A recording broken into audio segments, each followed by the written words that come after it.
мектептердеги болгон көйгөйлөрдү көтөрүп кетейин дедим эле. Анын биринчиси мектептерди китептер менен камсыз кылуу маселеси. Мен сизге бир эле статистиканы айтып берейин.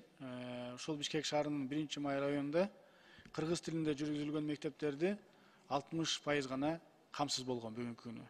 Ал эми орус тилинде жүргүзүлгөн мектептерде болгон 50%.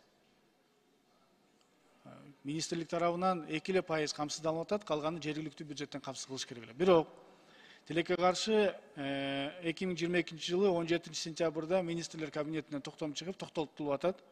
Андан кийин указ президенттикке чыгып атат дагы толугу менен ушул учкун билес типографиясы китептерди чыгарсын деген указ чыгып атат. Ал указ дагы токтом дагы бүгүнкү күнү аткарылган жок да. Азыркы учурда мисалы ошол райондордо бюджети бар, бирок китептерди ала албайт, тартиби жок, билинбейт, кайсы учкундан кантип заказ кылат, кантип алат, качан чыгарып берет, же бир планы жок, же бир иш чарасы жок да. А тилекке каршы мектептер мына китеби жок отурат. Ушул маселени тапшырманы бердирип койсоңуз срочно. Указды аткарсын. Типографиядан батыраак китептерди чыгарып берсин дагы, биздин балдарыбызды камсыз кылып берсин китептер менен. Бюджетте акча бар. Жергиликтүү бюджеттен каралып турган акчасы да бар. Болгону ушул камсыз кылуу маселеси бүгүнкү күнү өтө оор турат. Экинчи маселе, өткөндө ушул жерде министр айтып калды эле, тряпка маселеси деп, жана охранник маселеси деп, ошолорго статья каралбаптыр деп. Ошол статьяларды бизге киргизип берип койсун, биз комитет колдоп берели.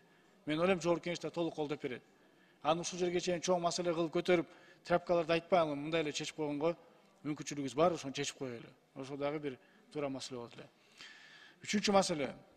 Амазак Мунжанович, эми ушул балдарыбыз окууну бүткөндө, ушул 67 миңдей окуучубуз бүтсө, ошонун жарымы гана университетке тапшырып атат, жарымы акча жоктугуна байланыштуу ар кандай жолдор менен мигрант болуп кетип атат, иштеген иштеп кетип атат.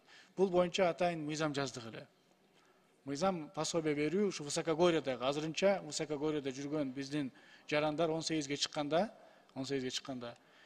акча берүү, ал акчасы каяка кетмек, ал акчасы кайра эле өзүнүн окуусуна кетмек да.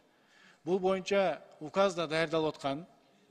Бул боюнча Акылбек Сөнбекович менен дагы толук макулдук болгон. Бирок сиздер тараптан башка бир вице кабинет министринин орун басары жиберип атат отрицательный кылып бул мыйзамга.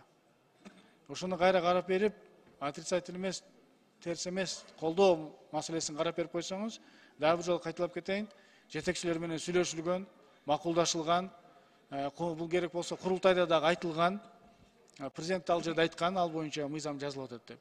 Мыйзамды сонун кылып даярдап койдук, бирок корутундусун күтүп атабыз. Ошону колдоп берип койсоңуз, рахмат.